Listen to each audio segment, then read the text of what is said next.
Guys, back with the second episode on my Ultra Custom Fab PRT HD U4RC 2.2 trophy truck build. A lot going on with that name, I know. Anyway, what I've got here is the truck is finally sitting on its own for the most part. Don't have shocks on there yet. I had the shocks that I was going to use on this build somewhere. I know that I own them. I know that I had them when I moved, and I have no idea where they've ended up since. But what we do have here is I did decide on axles, and simply for the fact that I love the way they look, I decided to go with the Vanquish F9 axles. I think these things are just going to look the absolute best in this car, and it's what I just decided I had to go with.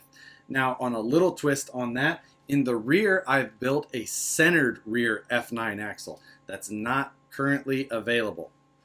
If you did want to build one of those, you'd have to buy a standard centered axle housing for like the Curry Rock Jock style centered, then buy a set of F9 housings because we don't sell the parts separately yet, and an SCX 10 style AR60 truss. It's possible you could build one of these yourselves. Right now, though, they're not a package deal. In the future, most definitely will be, just not yet. We'll get around to it as soon as we can keep up on the demand of the standard AR60 style F9 axles. Now, I have not installed the third members into these axles yet because I don't have the gears that I'm going to run in it yet. I'm going to run the underdrive gears from Axial, both front and rear, for a little bit deeper gearing. I've always liked running those gear sets. They've always done well by me. So that's what's going to go front and rear in this truck. Also up front, I am running our Vanquish scale, knuckles, and C-hubs. Now, on the first episode, I talked a little bit about the suspension that I was going to be running. I'm running the Vanquish trailing arms in the rear for the Axial Yeti and the UCFab arms up front. Now, to get everything set up, Howard, my friend from Kansas City, made these master links, he calls them. It's basically an adjustable link that helps to mock up your suspension.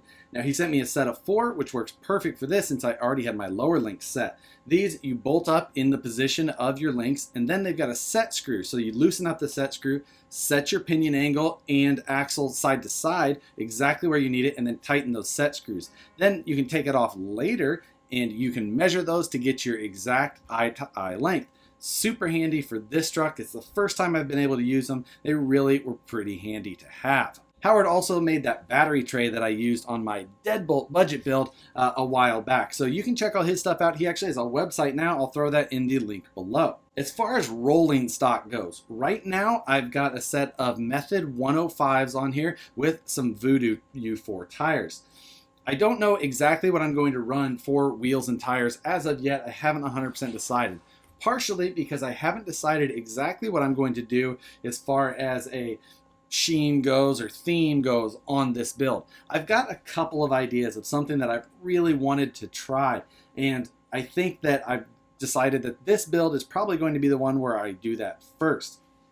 And what that is when I did my Matzilla U4 build a while back, I made it look like the Ken Block themed car, and that was basically just the wrap. That's all I did to try and make it look like that car. For this one, I want to do a theme build as well. I want to try and make it look like another popular car. I don't know what car yet though, so I'm gonna try and think of cars that were notable or popular in 2015, 2016 timeframe, and try and incorporate several parts into this build. I don't know why. It's just something that I've wanted to do for a while, and I think that this truck may be a good one to try that on. Like I said, I don't know what car yet. I've got one in mind specifically that I don't think people would really correlate to this, but I think it might be a good choice. Any suggestions I'm open to, but like I said, I want them to be kind of 2015, 2016 time appropriate, and then I would incorporate the wrap, the wheels and tires of some sort like that, and try and find as many other details or touches to add to the car as I can.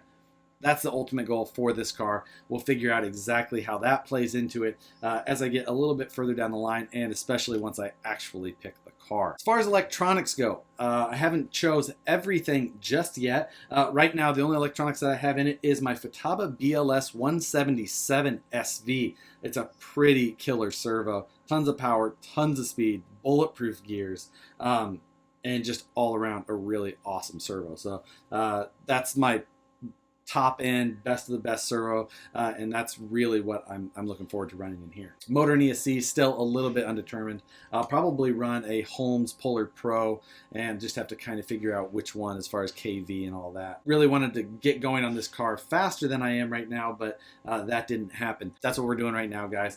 That's what's happening with the build. Looking forward to getting more done, but until then, I wanted to show you guys this much. So with that, guys, I'll catch you on the next episode.